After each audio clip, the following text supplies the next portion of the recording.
4,000 years ago, in the cradle of civilization, the mighty King Gilgamesh built the great city of Uruk. Its walls stood higher and stronger than any in Mesopotamia. Its craftsmanship surpassed all others. And at the base of its gates, at the foundation of the city walls, there lies a stone of lapis lazuli. It is here that the story of Gilgamesh is carved. Gilgamesh, 1/3 human and 2/3 god, the strongest superhuman that ever existed. It was he who in his glory built the great walls of Uruk to keep his people safe from outside forces, but not from himself. He oppresses his people, and so they cry out to the sky god Anu. In response, Anu creates the wild man, Enkidu, to plague Gilgamesh's city. The wild man begins to attack the shepherds, killing their livestock and depriving them of food. Complaints are brought before Gilgamesh, and the great king sends Shamhat, a temple harlot, to seduce Enkidu. In his wisdom, Gilgamesh knows that bodily contact between the two will tame the wild man, and he will lose his savagery. Upon their return to Uruk, Shamhat and Enkidu find Gilgamesh attending a wedding. He demands that as king it is his right to be first to sleep with the bride. Enkidu is outraged and challenges Gilgamesh to a test of strength. Should Gilgamesh be unable to pass Enkidu and enter the temple, then he must give up his right.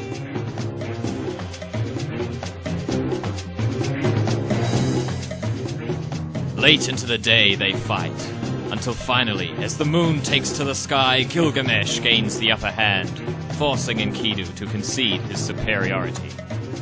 The wise king, however, honors Enkidu's wishes, and they return to his palace as friends. A few years pass in Uruk, and Gilgamesh and Enkidu grow lazy. So the king proposes a great adventure to the southern cedar forests, to slay the demon Humbaba and cut down his trees. Enkidu protests at first, but eventually gives in. The journey through the deserts are harsh, but the warriors travel on.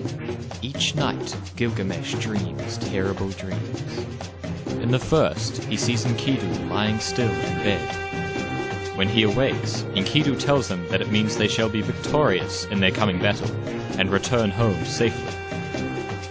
In the second, he sees a giant man whose flesh is made of stone, his huge fist wrapped around Gilgamesh's waist. Again, Enkidu claims it is a good omen, and that Gilgamesh's legacy will be lifted to the heavens. Into the glorious cedar forest they stride, and before their strong axes the trees begin to fall. The ferocious Humbaba, half demon, half ogre, hears the crashing and falls upon the king.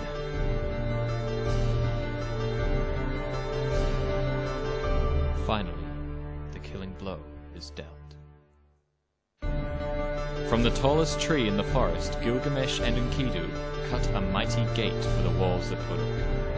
They build rafts from the remaining trees and float down the Euphrates River to their city.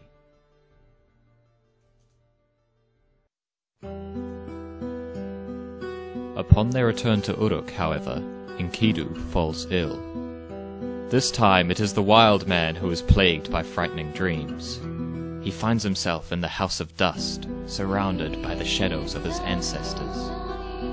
The spirit of Humbaba appears and curses Enkidu. Sitting at his bedside, Gilgamesh listens as his friend describes the netherworld.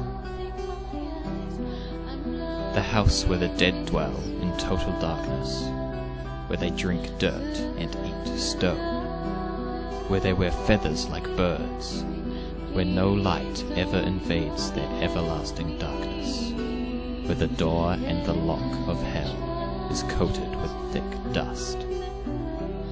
When I entered the House of Dust, on every side the crowns of kings were heaped. After 12 long days, Enkidu falls silent. Gilgamesh laments the loss of his friend, and determines not to share his fate. He learns of an ancient being, the only man to gain immortality, and once again he sets out from Uruk. His first destination is Mount Mashu, which guards the rising and the setting of the sun. Upon his arrival, Gilgamesh encounters 2 gigantic scorpions. They laugh at him and tell him his quest is futile, but still they allow him to pass. Beyond Mount Mashu is the land of night, a dark, jagged tunnel that the sun travels through each night. Gilgamesh travels 11 leagues before the light begins to glimmer behind him. Just as the sun is about to catch up, Gilgamesh emerges from the tunnel into a paradise.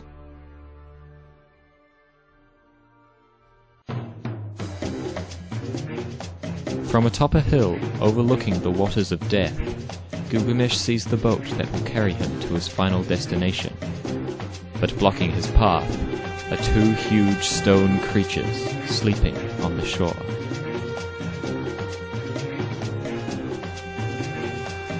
After a brief fight, the colossi are defeated, their stony bodies scattered across the sand.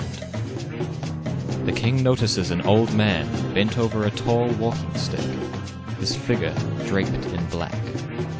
The man introduces himself as Urshanabi, the boatman, and scolds Gilgamesh for killing the giants, who are the only creatures capable of touching the waters of death. 300 trees are demanded of Gilgamesh, and from these trees 1,000 oars, for each one will dissolve upon contact with the water. Gilgamesh sets to work, and by the next morning the oars are complete. Urshanabi pushes the boat out into the waters, and the pair are soon encompassed by mist and shadow.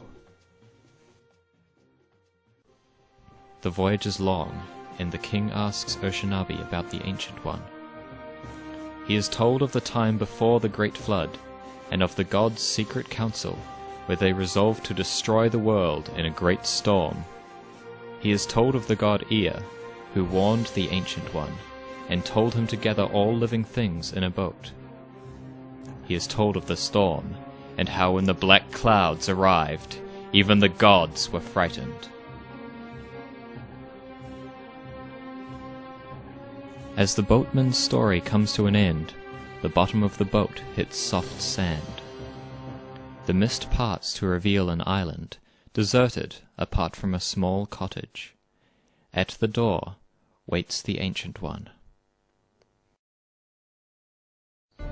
In exchange for eternal life, the Ancient One challenges Gilgamesh to stay awake for 6 days and 7 nights.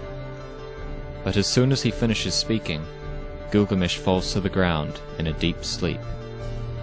The Ancient One goes inside, and asks his wife to bake a loaf of bread for each day the king sleeps. Time passes, and when Gilgamesh awakes, he denies sleeping. The Ancient One shows him the loaves of bread laid out before him, each in its own state of decay. Gilgamesh is distraught, his opportunity for immortality lost.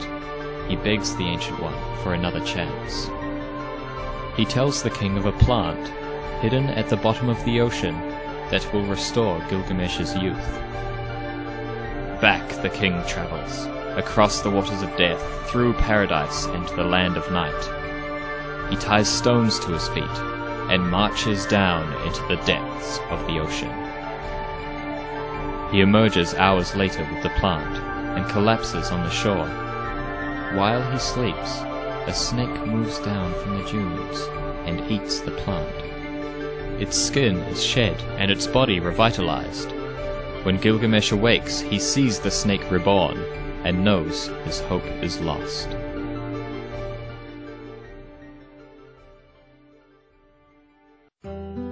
The road back to Uruk seems long and harsh beneath the feet of the king. When the great walls rise up in the distance, he stops and falls to his knees. He raises his arms and praises the walls of Uruk, his finest achievement. For it is not man's fate to live forever, but for his creations to carry his name into generations to come. 4,000 years ago, in the cradle of civilization, the mighty King Gilgamesh built the great city of Uruk. Its walls stood higher and stronger than any in Mesopotamia. Its craftsmanship surpassed all others, and at the base of its gates, at the foundation of the city walls, there lies a stone of lapis lazuli. It is here that the story of Gilgamesh is carved.